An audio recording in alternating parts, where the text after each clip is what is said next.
Hey everybody, Kelly Engineering here, and welcome to episode 32 of Journey Across the Void. In between episodes, the only thing I did was I set up this extra ME system directly behind me. The power is coming from this dense energy cell, even though this system is not connected directly to the rest of the system. It is standalone and only for Galacticraft. As you can see, because I have all of the compressed items, I have the wafers, I have these tin wall blocks, which I did make, and I'll go over that in just a second. Also, this import bus, where all of my auto-crafted items go into, when they import, they will import directly into this ME system. It also does not directly connect to this ME system, despite the fact that I can access all items from here with the use of the interface and storage bus combination. I also hooked up the elevator system going for the Galacticraft wing.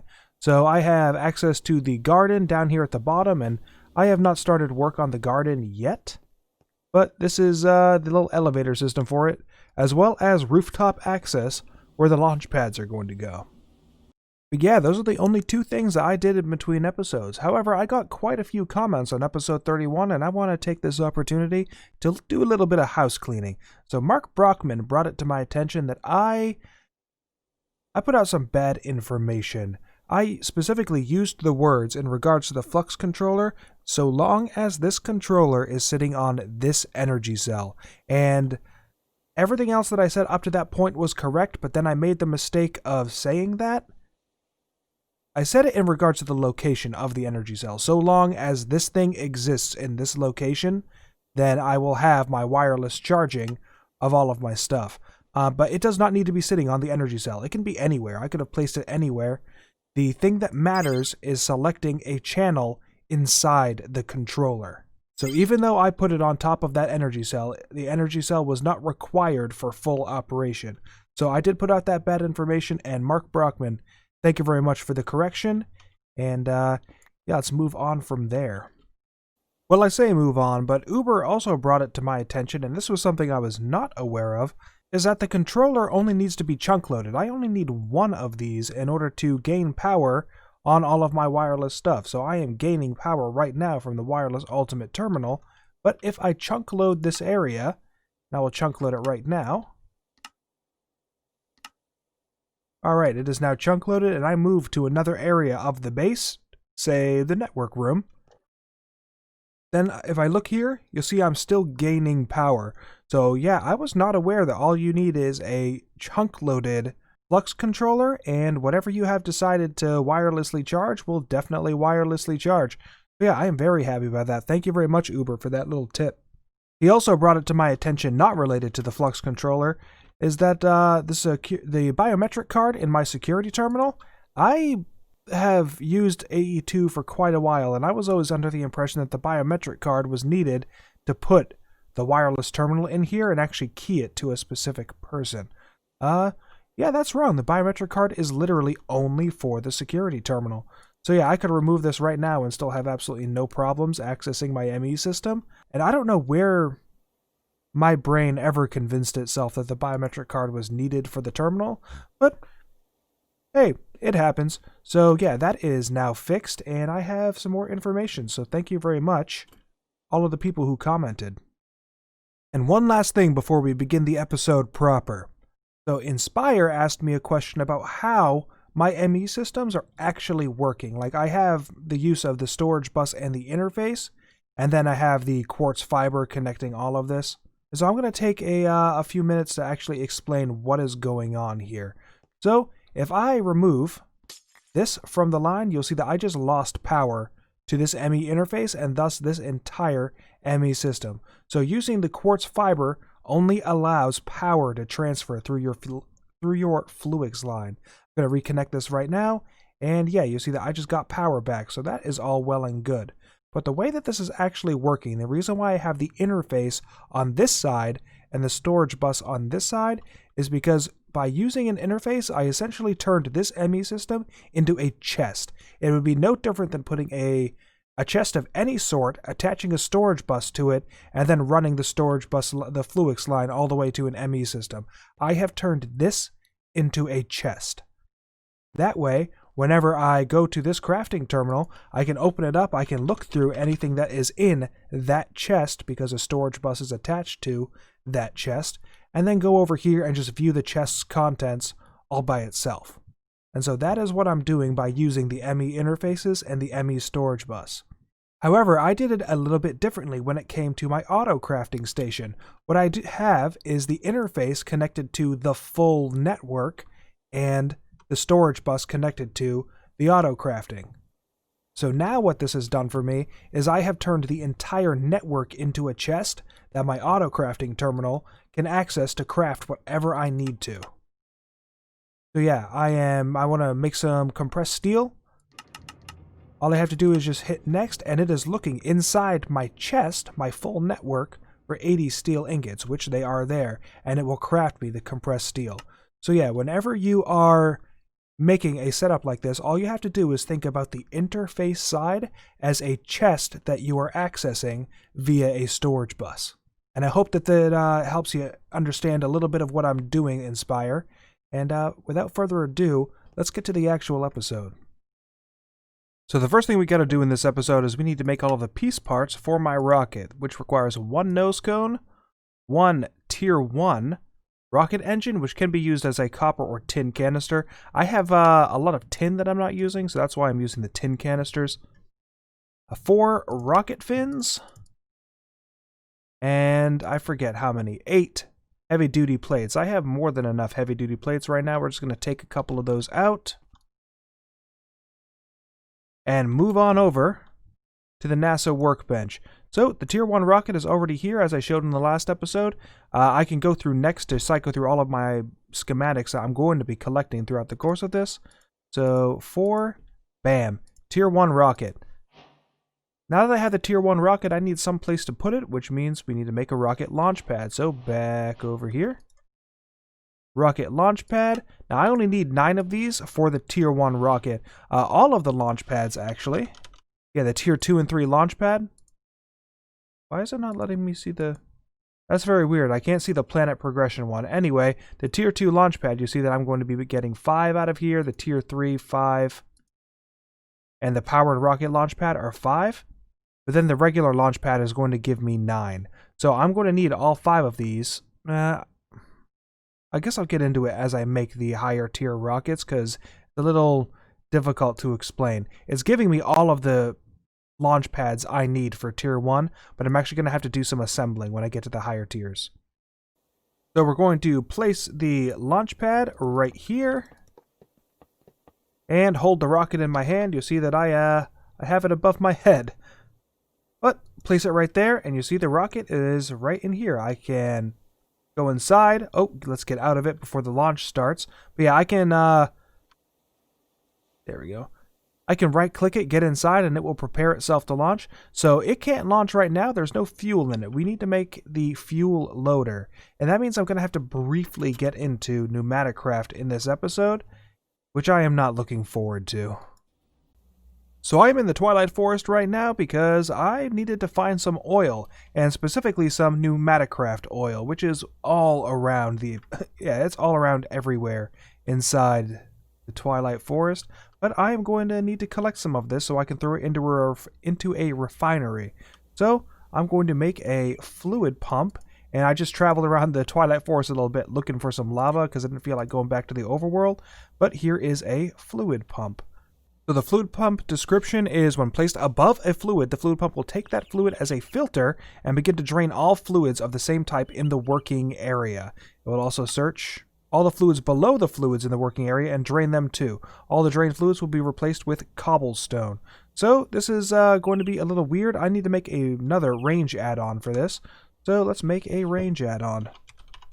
I'm going to go big as far as this range add-on goes because I do not know. Beautiful. Alright, that's a max size range add-on.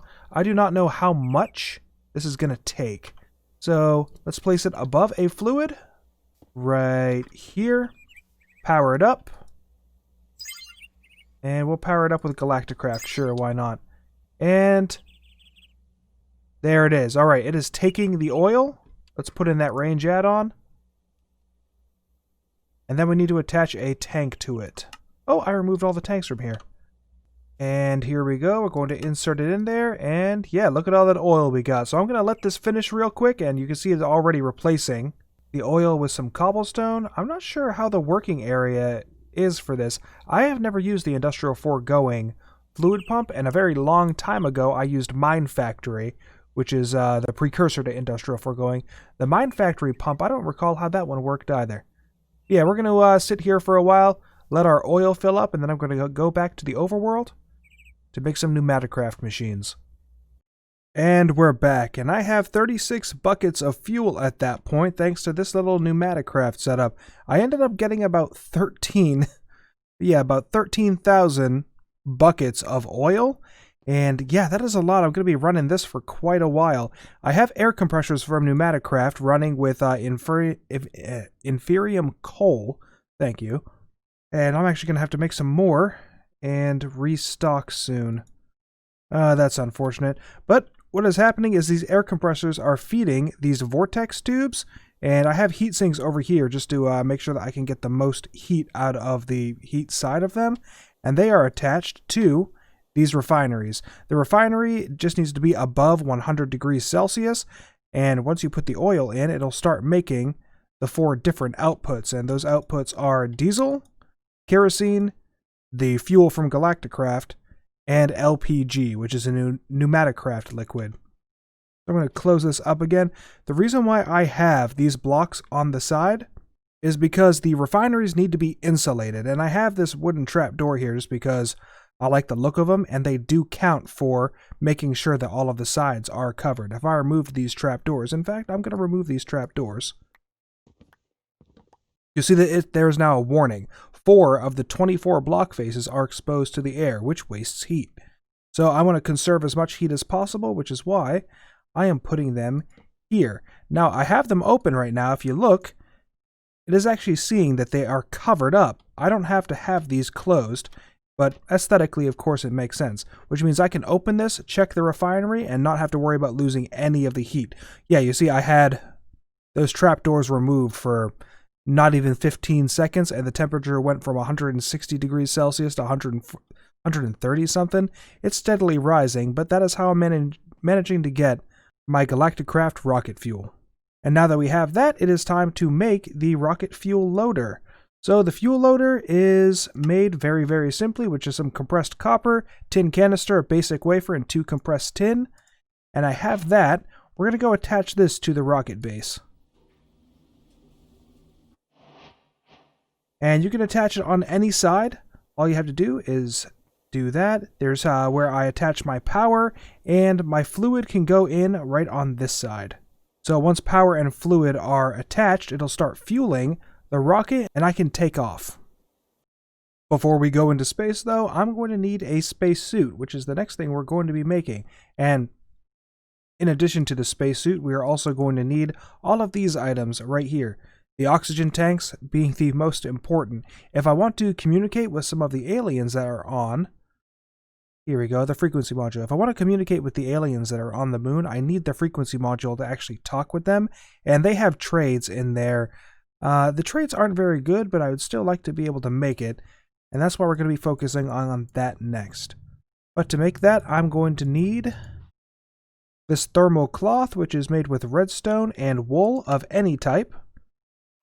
I'm going to make 64 of them for now, and in order to make each of them, I just have to use the standard recipes as if I was making some armor.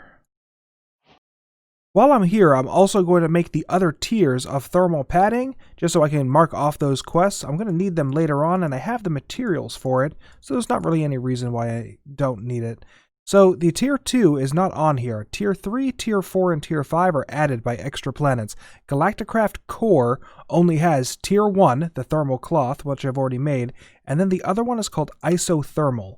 So if I want to make isothermal, I just need a Desh ingot and 2 thermal cloth. I'm only going to make enough of these in order to make the tier 2 armor, because the rest of them actually require the tier 1 thermal stuff in order to craft. So oh, never mind, I was mistaken. Regardless, I'm going to make all of these and be back with you very, very shortly. The next things we have to create are all right here, with the exception of the shield generator. The shield generator needs to be purchased from one of the Martians, or I guess one of the aliens that are on the moon. So if I'm clicking it right now, there are absolutely no recipes for it. Well, there are no recipes to create it. There are recipes to utilize it, mainly by turning it into different kits. I'm not focused about the kits right now. I'm focused on making like an oxygen mask. So I need an iron helmet, easy enough, and boom, oxygen mask, first task down. The oxygen gear is going to actually get all of the oxygen from my tanks to my mask, so I'm going to need, wow, fluid pipes, really. And an oxygen concentrator. I should have all of these items. I do not. Missing oxygen vents, easy enough. Boom, oxygen concentrator. Frequency module, easy enough. Like I mentioned before, this will allow me to talk with any of the native species that are on whatever planet. The parachute, I don't really see the need for, but it's whatever. I'm going to need canvas. Oh, wow. Oh, and I used all of my string making all of that wool for the thermal fabric. I'm going to have to wait for some more to stock up. But in the meantime, I can at least make the light oxygen tank. I'm only going to make one because I don't plan on using them. However, the heavy oxygen, I definitely plan on using. So I'm going to make 4 of these, 2 to actually put on my person, and then 2 more for spares. And with that, that should be all of the quests, with the exception of the gear for the obvious reason and the shield generator. What's really weird about this quest list is it's been pretty specific so far, as you can see with making all of the ingots and then the compressed ingots, all the heavy duty plates and the rockets. It even had me make the fuel loader, but it did not have me make the oxygen compressor, so I need to build the machine that's actually going to fill these oxygen tanks.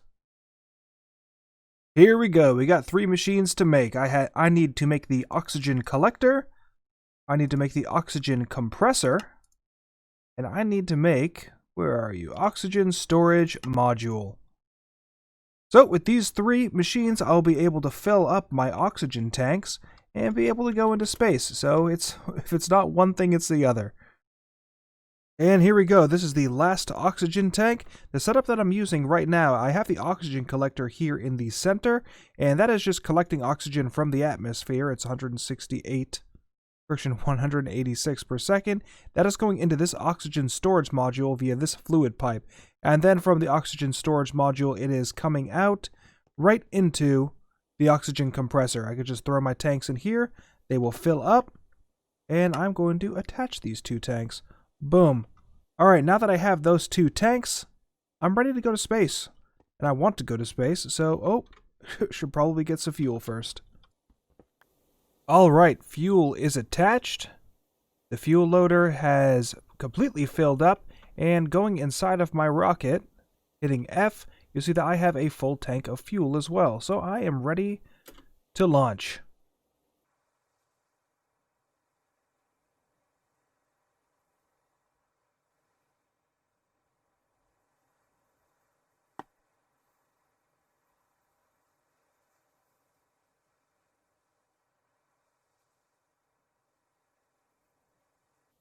Alright, my fuel is holding steady, and I have almost, you can't even see the building anymore.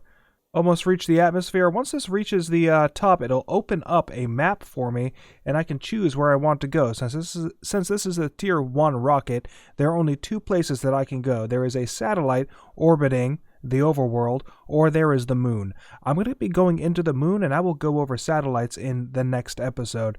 I did not want to take 3 episodes on Galacticraft, but this took a little bit longer than I thought it would. So, yeah, there is that. Oh, and here is the map. So, overworld, it just zoomed in, and, oh, come on.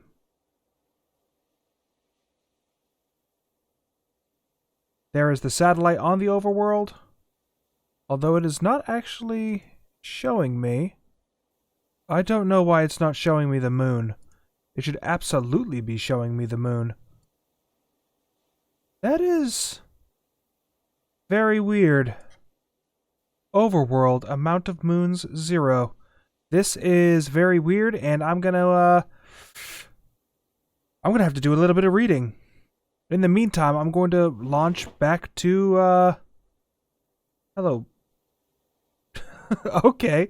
Yeah, I'm launching back to the, overworld. I'm going to do a little bit of light reading and figure out what the heck. Oh, and my chest is falling as well, so I can pick that up. It has my rocket and the launch pad, as well as a little bit of fuel left inside. So I can make a fuel canister, and what the heck, we'll make a fuel canister right now. What? Oh, okay, shoot, I did not foresee this. This is going to be a problem. So, because I have this ME system down here in a weird configuration with the interface on the hub side, that means that whenever I am using my crafting terminal, that means that it's not going to be seeing anything that is inside these two ME systems. So I can only access all of my compressed materials from here, which means I need to make a canister from here.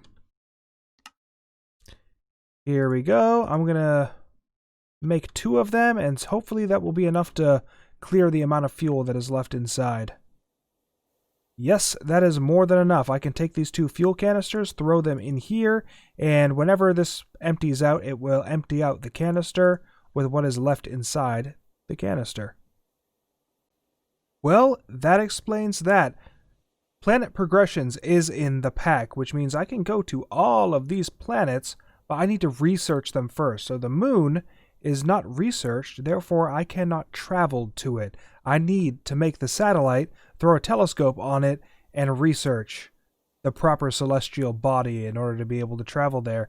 And I am plumb out of time for this episode. I will not be able to do that. So yeah, I guess I'm gonna have to name this episode Failure to Launch. I am Kelly Engineering. I hope that you did enjoy this episode, and I'll see you in the next one.